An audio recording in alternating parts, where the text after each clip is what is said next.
Hi guys, spare time ko nga po pala mag-vlog kaya samahan niyo ako. Ako po ay pupunta sa Padre Garcia at magti-take na entrance exam. Nagpasama na rin po ako dito kay mama, gawa po ng hindi ko po alam pumunta doon sa Castillo PGPC.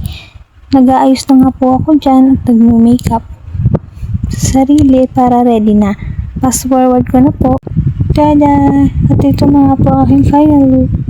Dito naman po ay naglaro ako ng ganda-gandahan at outfit check. Naglalakad na nga po kami dito ni mama papuntang tricyclean. At sabi ko po nga sa kanya dito ay mag-hi siya sa aking vlog. Hi! At ayan na nga po, pagkatapos nga po namin maglakad sa initan ay nakasakay na ho kami ng tricycle papuntang Alupay. Pagbaba nga po namin ng Alupay, sumakay na nga po kami ulit ng jeep papuntang Padre Garcia.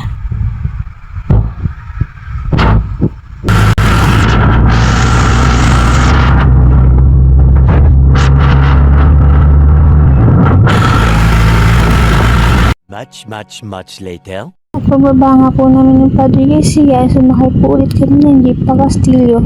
Diyan po may nakasabay kami dalawang babae na doon din naman po pala ang punta sa school nila, kaya po sumabay na din po kami, gawa po baka kami maligaw parehas. Sa mga oras na po ito ay kinakabahan na ako, gawa na sa loob na po kami ng school. At sa part na nga po na to, na-fill up na nga po ako ng form, kaso po nakalimutan ko po magdala ng 2x2 picture at ayan, na problema po tuloy ako. Pagkatapos ko nga po pala mag-fill up ng form at dumiretso na nga po ako dito sa counter at magbabayad na entrance fee. 24 hours later. At dito po ay tapos na nga po ako mag-entrance exam, pero hindi ko po na-videohan ng pagpasok at pagkuha ko na isang gawa po ng bawal ang cellphone sa loob. At dito nga po tinanong ako ni mama kung kamusta naman ang exam ko, kung may naintindihan ba daw ako, at sabi ko medyo lang at nahirapan talaga ako sa matgawa ng yun talaga ang weakness subject ko.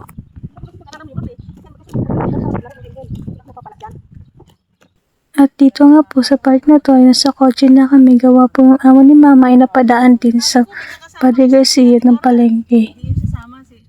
At ito ko na nga po tatapusin ang video na to. Maraming salamat po sa pagsasayang na oras para manood. Sana po supportahan niyo po ako sa darating pa ng mga content at vlogs. Yun lang po. Bye-bye! I just had to let you know you're